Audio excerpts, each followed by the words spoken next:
Cette semaine, j'ai appris à faire le coin roll. Le but de cette figure est de faire rouler la pièce sur ses doigts.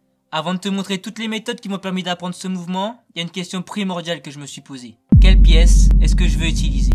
Ça dépend des mains de chacun, mais d'après mes recherches, la pièce la plus adaptée est le American Quarters qui fait 24,26 mm de diamètre, qui est à 0,01 mm près la même taille que les pièces de 50 centimes. Du coup, c'est sur celle-là que je suis parti.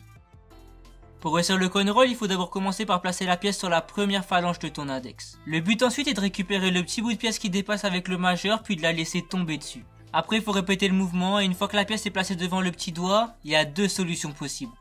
La première est de récupérer la pièce avec le pouce, puis de la replacer sur l'index. Et la deuxième solution est tout simplement de faire demi-tour. Mais avant d'apprendre à faire la fin, il fallait déjà que je maîtrise le début. Quand j'ai commencé, c'était compliqué et la pièce tombait à chaque fois. Certaines fois parce que je la faisais aller trop rapidement, ou d'autres à l'inverse parce qu'elle allait beaucoup trop lentement. Après quelques échecs, je me suis vite rendu compte que je penchais souvent ma main, et que quand je le faisais, la pièce allait beaucoup trop vite. La solution à ce problème était tout simplement de garder ma main le plus droit possible, et me concentrer sur le fait que ce soit uniquement mes doigts qui fassent bouger la pièce et non pas ma main. Après avoir compris ça, je commençais à réussir le mouvement mais sans vraiment réussir à mettre de vitesse. Oh, comment j'ai trop bien fait. Plus je m'entraînais et plus ma vitesse augmentait, jusqu'à ce que je me sente suffisamment à l'aise avec le mouvement. Bon, allez, c'est bon là, c'est maîtrisé de ouf. Je suis trop chaud. Mon niveau commençait à me satisfaire et c'est à ce moment-là que j'ai décidé de passer à l'étape suivante.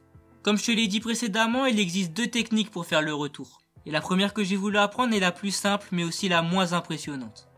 Elle consiste à mettre la pièce sur ton pouce puis à la replacer sur ton index.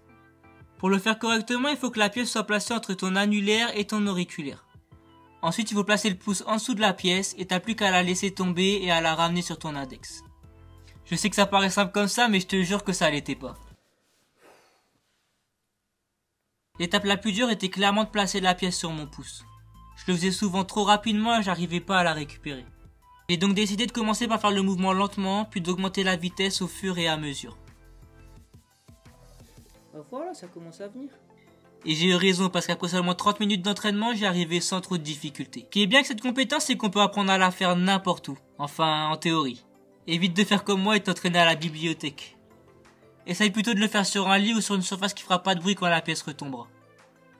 Ça t'évitera d'embêter les autres et surtout de t'énerver toi-même avec le bruit de la pièce qui va tomber constamment. La deuxième solution dont je t'ai parlé pour finir le mouvement, c'est de faire le retour. Pour ça, c'est exactement la même chose qu'à l'aller, même si je t'avoue que ça m'a paru beaucoup plus dur. Comme je te dis à chaque fois à la fin de mes vidéos, échouer, c'est apprendre. Et j'ai dû échouer beaucoup de fois pour apprendre à faire cette partie du mouvement. Mais j'ai persévéré, et après environ 1 heure d'entraînement, j'ai réussi à maîtriser ce mouvement. C'est clair que j'ai pas la meilleure maîtrise du monde, mais c'était pas mon but dans cette vidéo. Je voulais juste apprendre un mouvement cool que je pourrais faire dans les moments où je m'ennuie.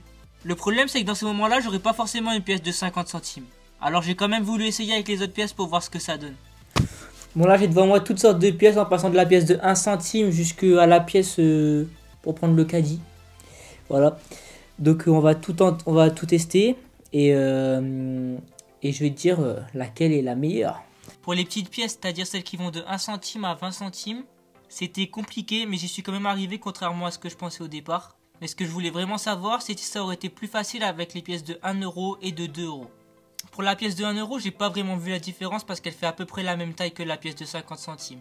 Mais avec la pièce de 2 euros, j'ai vraiment vu la différence. J'avais moins de difficulté à faire le passement entre chaque doigt, ce qui rendait le mouvement du coup beaucoup plus fluide. En conclusion, si tu veux y arriver plus rapidement, je pense que tu devrais prendre la pièce de 2 euros. Mais si tu veux y arriver avec toutes les pièces, contente-toi de la pièce de 50 centimes qui est très bien et très équilibrée. J'espère que la vidéo t'a plu. Si c'est le cas, n'hésite pas à t'abonner, à liker et je te dis à bientôt pour une nouvelle vidéo. Ciao!